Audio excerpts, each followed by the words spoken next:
Monsieur Chesmar, je vois que vous avez levé la main. Vous souhaitez poser une question? Oui, merci Président, merci Monsieur Hirsch pour ce rapport.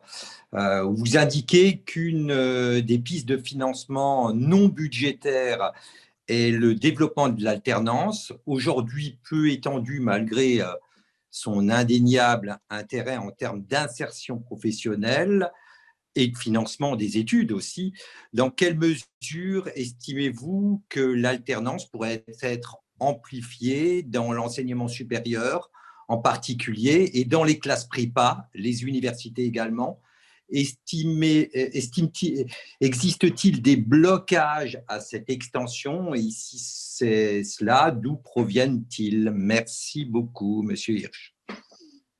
Pour répondre sur l'alternance et sur les freins à l'alternance, il y a un frein évident qui est que l'alternance ne se développe pas assez dans le secteur public au sens large, l'alternance dans les hôpitaux, l'alternance, voilà, parce que le mode de financement n'y est pas adapté et que c'est des terrains de stage d'alternance absolument majeurs. Même chose dans les associations, dans l'économie sociale et solidaire. Donc il y a tout un pan qui reste aujourd'hui fermé à l'alternance et qui pourrait prendre, j'imagine, 50 000, 100 000, 150 000 alternants de plus par an.